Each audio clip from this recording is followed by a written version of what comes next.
Hi, I'm Fran with Stampendous, and we're going to have some fabulous fun this Friday with our watercolor class 107. And we're going to start using our Moonlit Wings clear stamp set. And I've got the clear stamps on a clear block handle, and I've done some stamping already with my VersaFine black ink, which is perfect for watercolor. And I'm going to move a few things out of the way, and the palette is all set up just like the color chart that comes with it, and I'm going to spritz everything to revive my colors. I want a nice beautiful yellow, and I've got some green on my palette, so I'm going to wipe away some of the color that I don't want and create a new puddle here of a beautiful yellow. This is the Hansa Yellow Light. I like to keep it beautiful yellow that it is, so I'll create a spot right here in my palette. And while I'm working at it, I'm going to squirt some water into these other compartments that I know I'll be using here. And this is the gamboge, a yellow-orange, a beautiful color. Get a nice puddle of that ready. Okay.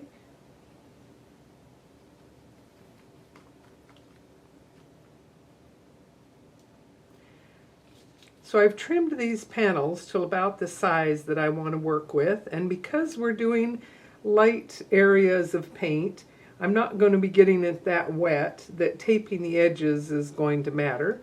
So that makes it much easier. And we're going to do a little bit of this one.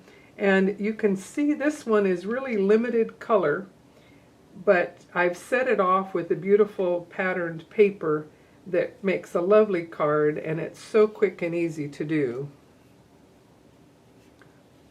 Let me move this one over here, and we'll go this way. Okay, so I'm starting with my light yellow. I may have had quite a bit of gamboge on my brush. I'm going to make some very quick and easy strokes up here at the top.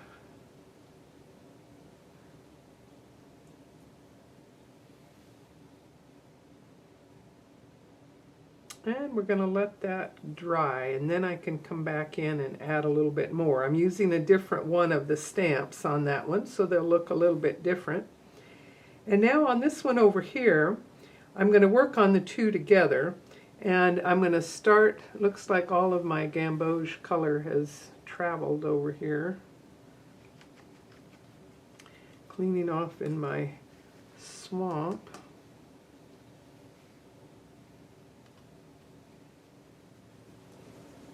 I want some light yellow, so I'm going to go right into my pocket up here. Okay, so with this one, I've created an interesting illusion of movement by doing little curved brush strokes as though there's a glow around the moon. It's very easy to do, and I've continued it down into this area.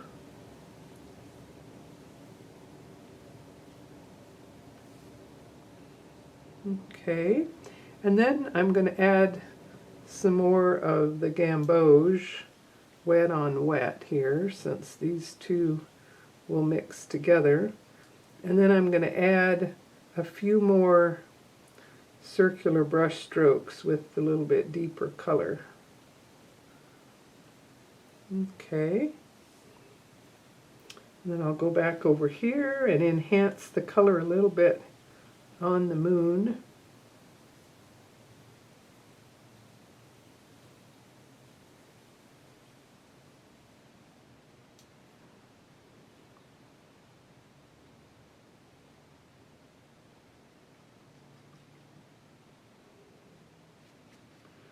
I'm not sure I like my brush stroke, so I'm just going to kind of merge that in.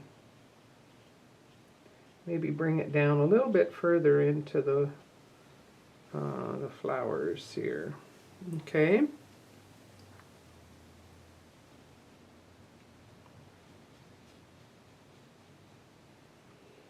So now, since the dragonflies are dry, I'm going to do some of that next.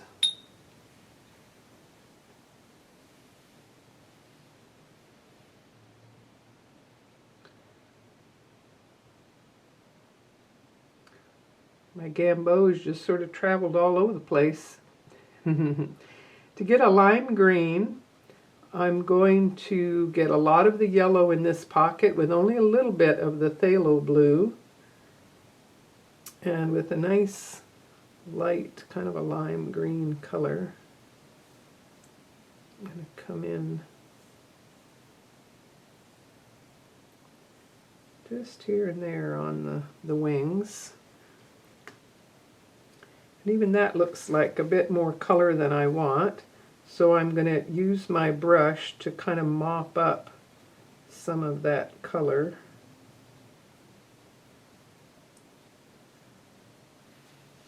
Okay, that looks good. And I'm playing off of the idea that the moonlight has lit up the wings. So I'm doing kind of lighter colors on the wings as it would be facing the moon. And let's do a little bit more of that light green on these wings. And while it's still wet, I'm going to dip into the phthalo blue and darken the wings just here and there. Then I'm going to go back over here. I've mixed a bluish gray at the top of my palette like you've seen me do before. And on a rather damp brush, I'm going to test it. It's a little bit more blue, but I kind of like that. I'm going to do some simple brush strokes as though there are streaks of light streaming down from our moon. Then I'm going to add, for interest, just a little bit of some of the scarlet. Okay, and we'll let that dry. And now coming over to this one, I'm going to mix some purples. And to do that, I've got the quinacridone rose here in one pocket by itself. And I can make a puddle of that here. But next to that, I've got the rose color with the phthalo blue in this compartment. And if that's on the dark side, I may push it down into my little front area of the palette in order to mix some more of the magenta color by just doing more rose and less blue. And then over here on this side, I've got rose and the marine blue, and that will generally give me a slightly different, more of a royal purple color. And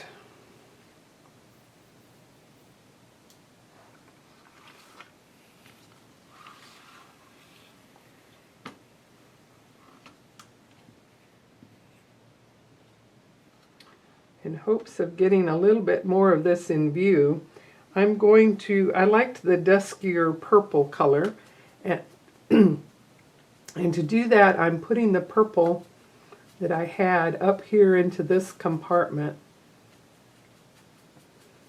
and adding some more of the color up here that should help tone it, neutralize the color a bit more.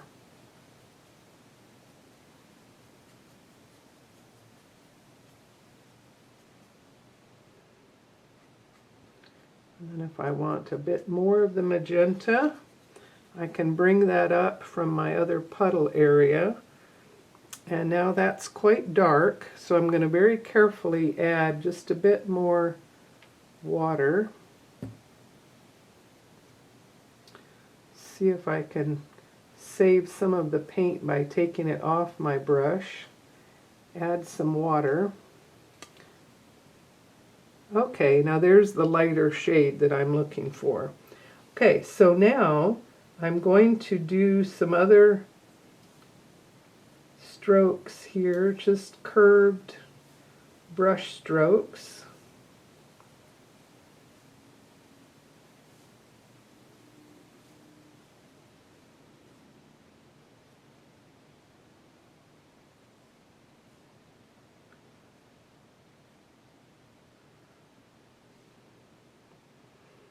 Okay, and this one's more purpley, that one's a little bit more blue. And now I'm also going to do some of these purples I'll add to the wings. And actually we'll do the dragonfly body here.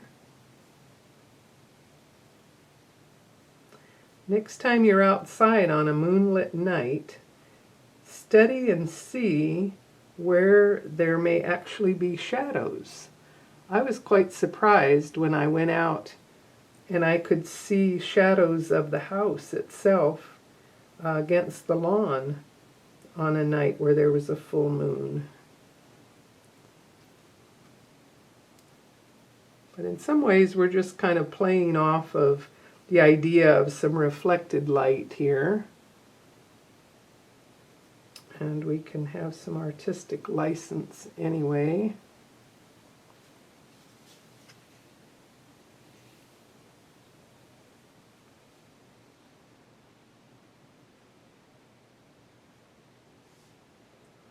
But it's nice to feel like you can create some of these more subtle, subdued colors. Especially if you like that natural look, like we talked about in the styles in lesson 105. So if you like the look of the spattering that I did, I'm going to move this out of the way for safekeeping. And I'm going to get a nice real wet puddle.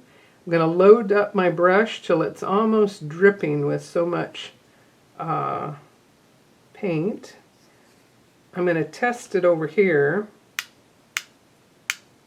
Okay, that looks pretty good. And now I'm going to add it to my piece. And I don't want to get it too much in my palette, so make sure you haven't got lots of other things in the way. Okay, that looks good. Cleaning off my brush in the swamp over here. And part of what's nice about the colors on these is that they are complementary colors. Your yellow is a complement of purple, and so it's always a pleasing combination to put those colors together.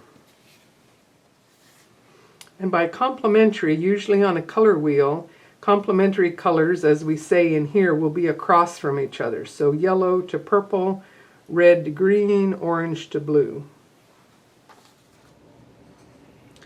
I wanted to show you another little tip. With this one, it was very nice to frame with a dark color before putting it on the bright color print. And I'm popping it up with my little squares. On this one, it looked kind of plain, so I decided that a torn edge of green, a light green, would be nice. And I wanted to show you another tip for tearing the edge.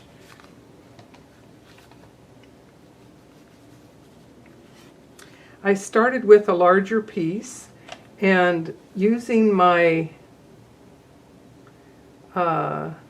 cutting, let's see, let me check what distance I want. Generally I'd have equal edge on each side, and I want a pretty close, just a little edge of green. So I'm going to kind of spot how much of this edge I'm going to cut away. And the markings here even help me see that I'm going to cut away about, I need to get at least 1/4 of an inch to hang on to it. And when you start out with a square piece, start with a straight edge at the top, and now I have only uneven ones, but I will start with this one here. So I'm holding it up against this edge. I'm holding it down firmly, and if you can first get it started, that's the hardest part. Let me actually start a little bit of a tear here. Okay. I'm squaring it off as best I can by the rules here. Okay, so holding it right up close and pulling against this ruler gives me a rather uniform tear. So when you have a close edge like this, that is another fun way to do it.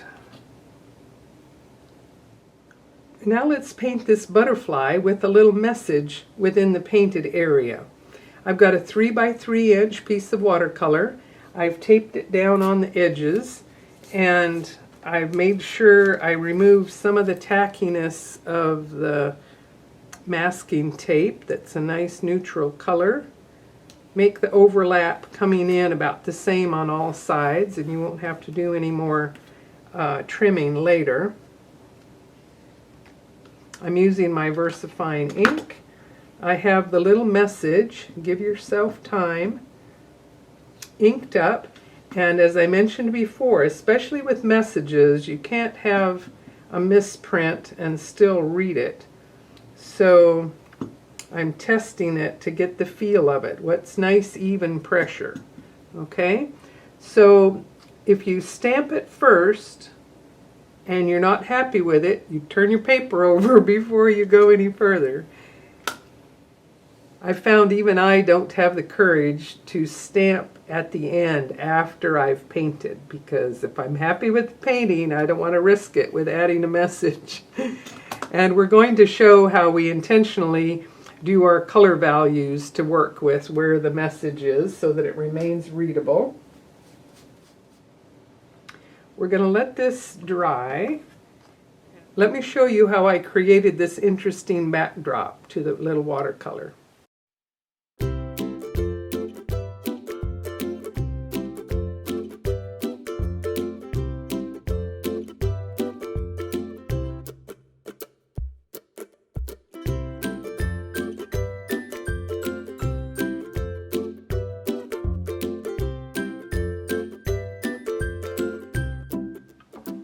Our small painting is going to cover a lot of that area, but I like all of the edges and how that worked.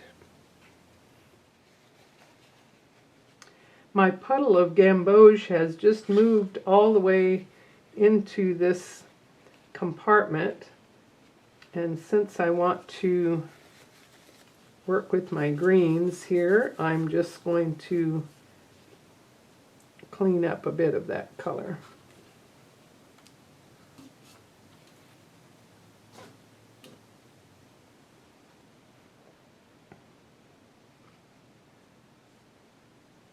I strongly recommend that you take the approach of doing the background first. And so we're going to start by mixing a light green first. And I think it would be good to have some puddles pre-made of several different colors here, so that when we're needing to shift from one color to another, and drying time is important, we'll be able to do that.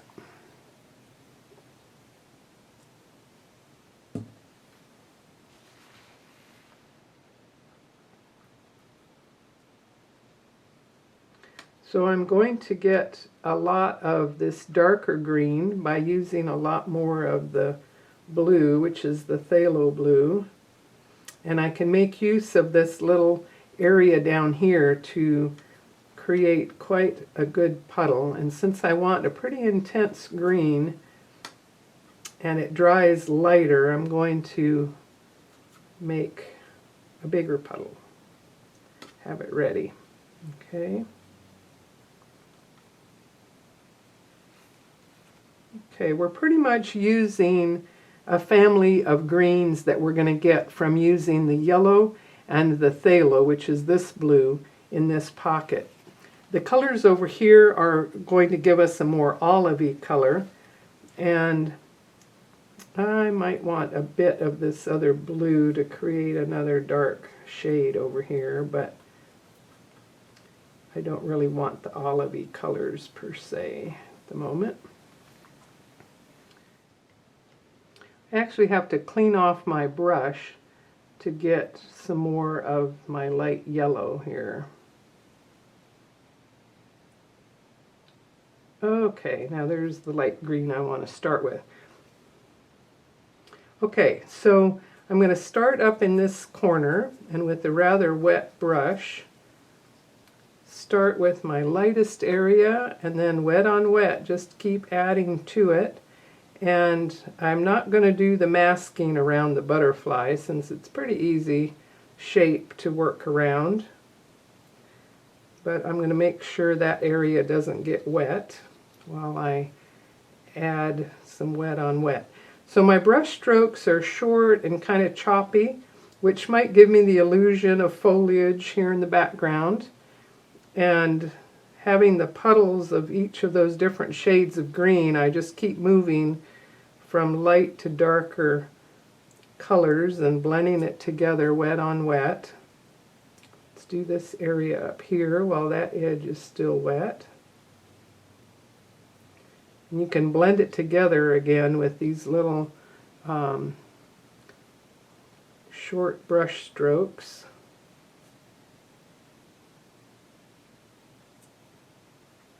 And now I'll dip into my darker green. And I really wanted the contrast here of the dark greens to set off the bright colors of the butterfly.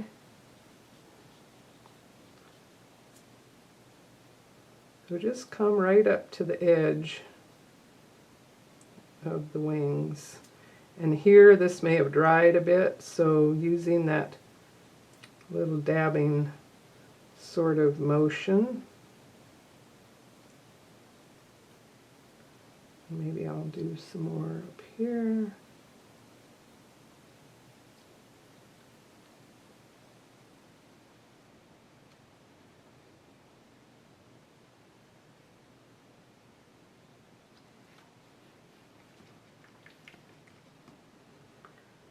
If that's looking too polka dotty, then a damp brush will soften those lines.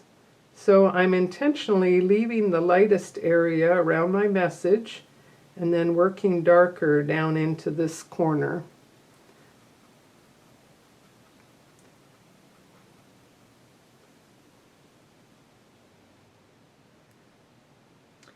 The more of a dark color I put right up against, so there I added some of the ultramarine blue. That's really going to make this butterfly just pop right off the page. Okay. And if it starts to dry and it looks real patchy, the dot approach is actually quite helpful. If you look close, you see lots of little brush strokes that I did to blend together something that was looking kind of awkward as it dried. So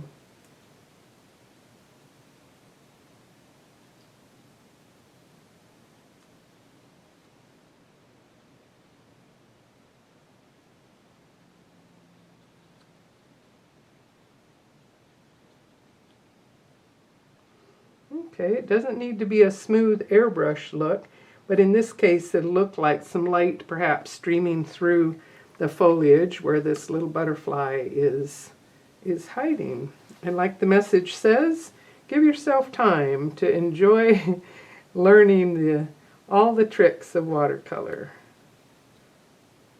And enjoy each unique little painting. They're small, and you can enjoy making them into a beautiful card and giving them away and practicing another one, kind of different the next time. And you could look at all your different types of butterflies to get color schemes and ideas from that. Okay. I think the way I've painted the butterfly is pretty understandable, using scarlet and then moving to gamboge and yellow or in whatever order. And would want to make sure that all the greens are completely dry before you add the bright colors of the butterflies. So I'm going to move on to another painting, and I'm sure you can see to finish that on your own in a very fun way. The Sketchy Bird Set has 3 different birds. These 2 are facing each other, and this one is another one going that direction. Gives you lots of options. I found this one got to be sort of too big a size for my standard card, so I'm going to work with a couple of smaller sizes here. And let's see, I might just put each of these underneath here if I'm careful. Wanted to show you another little trick. If you have a specific size that you want your painting to be, and you have a straight cutter, you can cut out a panel like this. And I actually cut one that's a 3/4 inch around the perimeter of a 4x5 that leaves me this window on the inside. So if I cut my paper to that size, one way to line up and make sure that it's square is to simply pencil through your little pattern here. And by doing light pencil lines, I sized this one for this, and then I decided to make a shorter one, and it was the same width, but it was shorter. So I marked 3 sides and moved it up so that I had the 3/4 at the bottom. If your pencil lines are overlapping in the corners or quite dark, use an eraser to lighten it so that it's enough to see where you're going, but not enough that if you paint over it, you'll be sorry to see it later because it won't erase after there's paint on top. But that would allow me an easy way to get the rest of my tape in place. And again, I've made sure I've removed some of the tack of the tape, and in this case I'm not really using the grid out here so much as following the pencil line from the inside, but I've got a couple of them taped and ready to go here. Okay, burnishing on the edges so the paint isn't going to sneak under the edge, and then I might even erase it at this stage. Now we'll do some quick stamping with my VersaFine black ink.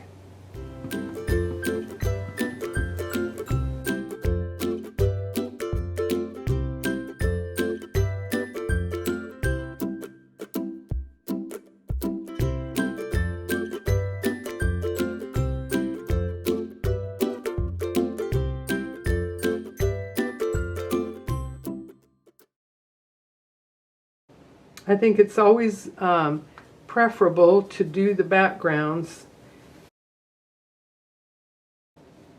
This one was a little bit more of the olivey colors, but I made good use of the puddles that I had from before.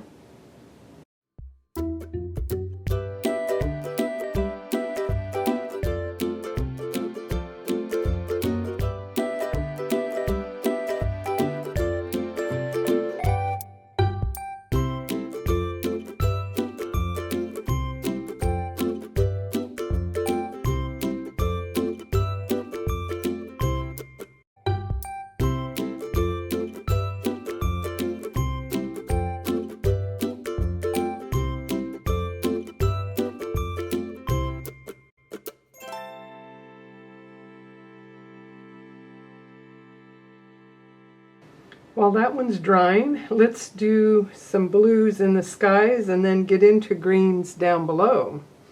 So make sure we revive our puddle here of the inside, or the phthalo blue.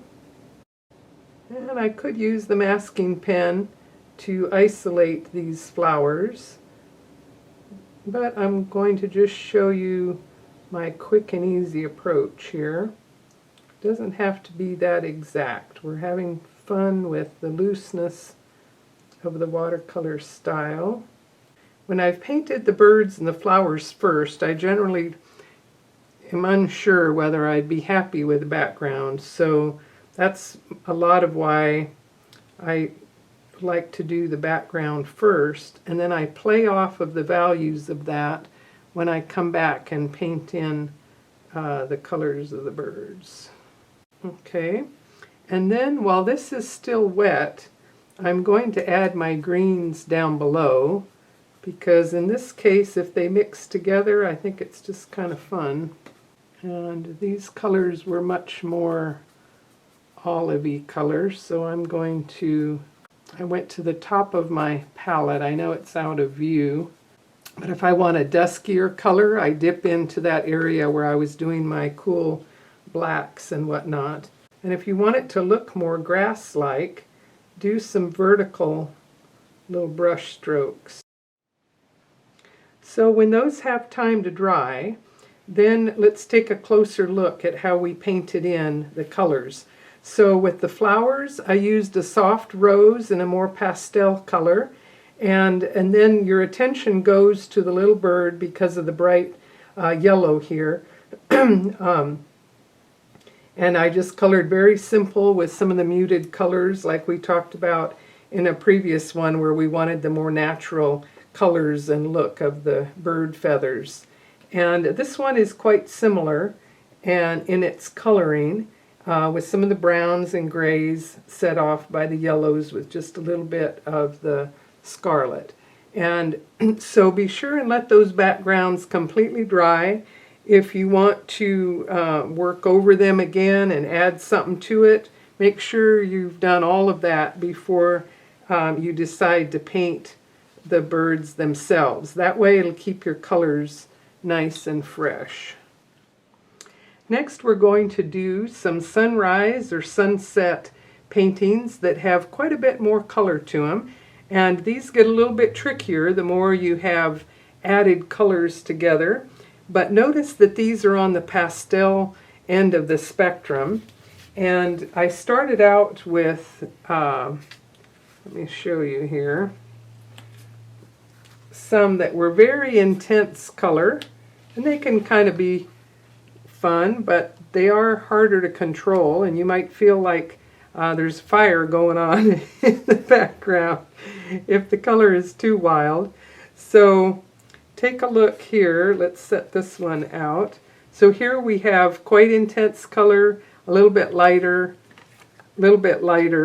and even lighter here and on this one over here. So let's practice a little bit of that.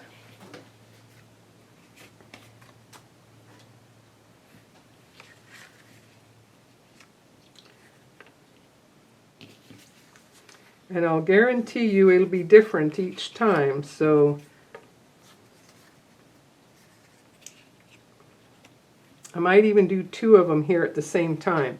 And I'm going to do the vignette approach, and I'm not going to tape the edges, so I may get a little bit of bowing to contend with, but we're going to go for it. I could go either way with stamping this ahead or stamping it afterwards, and since I haven't let anything have time to dry, we're just going to go ahead and do the sky, but you can see the look of these as we work our way along. Okay, I've moved things so that you can see the upper area of my palette a little bit better, because again, the gray kind of colors are helpful. So I'm going to spritz this area to revive my cool colors up here, and I'm going to mix a gray so that I can pull from it as needed.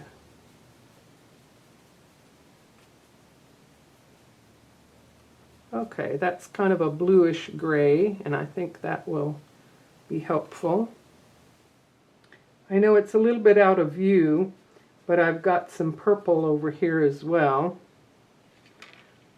And I'm just going to see if I can gather some of that purple that I mixed down below and put it up here.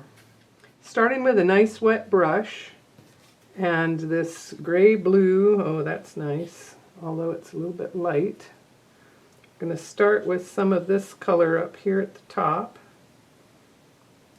maybe a little bit along here, and keeping it wet, I'm going to add some of this soft blue into that.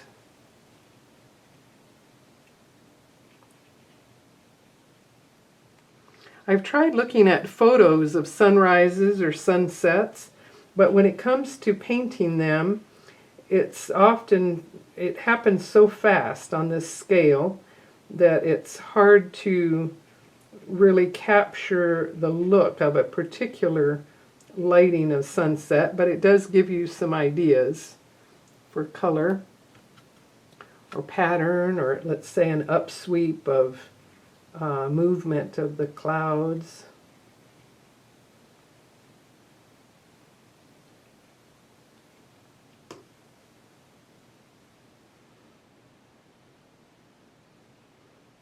Okay, and then I'm going to do another one down here. I'm going to start with a little bit more of the magenta lavender. And again, I want it on the softer color spectrum. And some we did vertical, now I'm kind of doing a horizontal approach. I'm going to wet this to make sure I don't have a hard line. And I'm going to move from doing the lavenders and purples to some of the rose. Again, I don't want that much color, so it's a good thing I tested what was on my brush. But just a little bit of that reddish pinky color in the sky will blend the easiest if I put it next to the purple.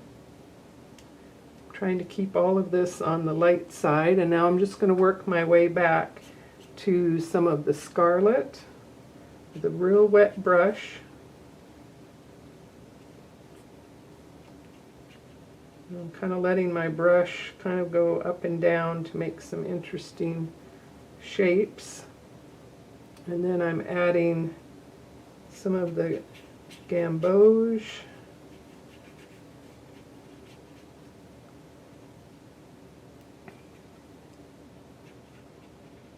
And again, remembering that it's going to dry a little bit lighter than this.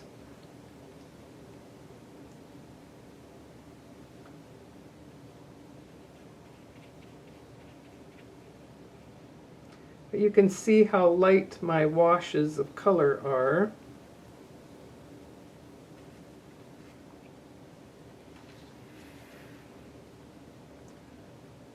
And I'm going to mop up where it's puddling there at the bottom.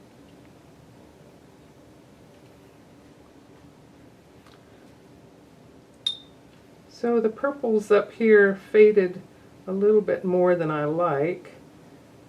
I was going to wet this area to add more purple, but that actually opened up an interesting little cloud shape.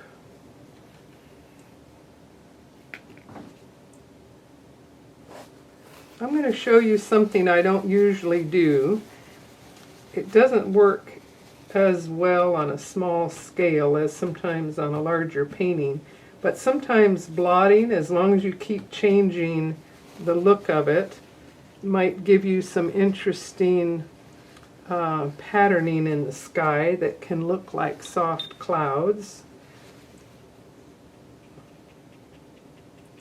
But that one little cloud sitting right there in the middle isn't doing much for me, so I'm going to come back in with some more of this lavender. Think puffy cloud shapes. And now keep in mind that the shape of these brush strokes is going to remain in a more pronounced way than if it was wetter. But I'm kind of just dancing it around here. Okay, and again, if I do purple on yellow, I'm going to get a rather muddled color. But if I, work the colors the way they are in the palette, it will be easier to mix those colors when they're side by side.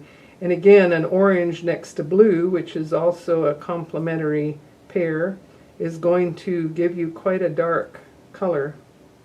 So keep that in mind as you... Okay, well that sort of saved that one, creating a little bit of interest there. And again, you can see on the color wheel, the scarlet and the phthalo give us a very dark color that in the sky might be a bit too much. So keep it to the pastel colors. And now that this one is dry up here, since that was more of a gray blue, I'm going to add some yellow and a little bit of some other color.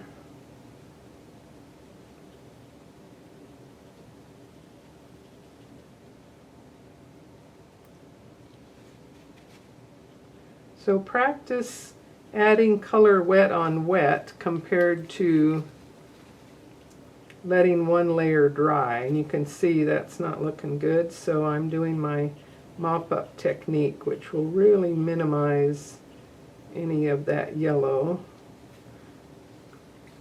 And instead I'm going to add a little bit more of the peachy color.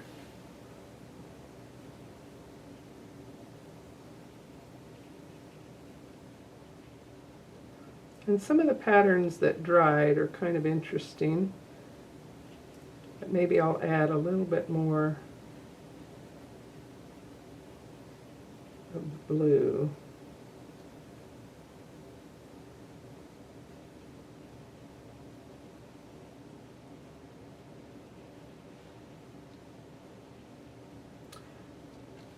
So remember, in that no two sunrises or sunsets are the same. Your paintings will each be quite different as well.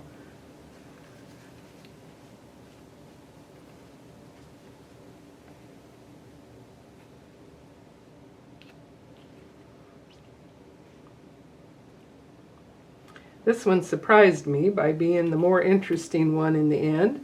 So I'm just going to add a little bit of a dusky green along the horizon. I've added the green and taken it up to my cool gray area, and a little bit more green than that.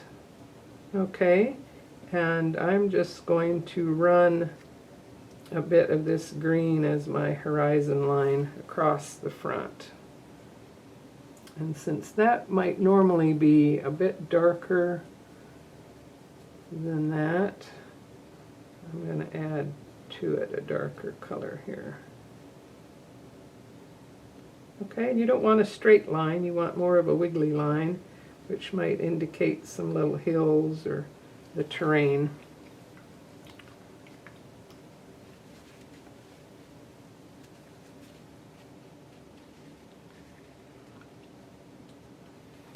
Okay, so have some fun adding a bit more color into your sunrise and sunset experiments.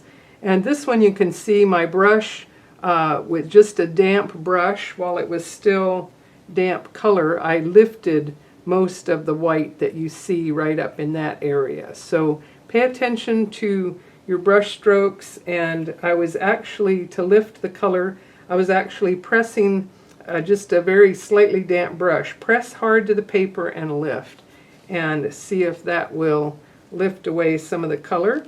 And if you want, on one that maybe you're not that happy with, experiment with what color you can lift with your paper towel or blotter.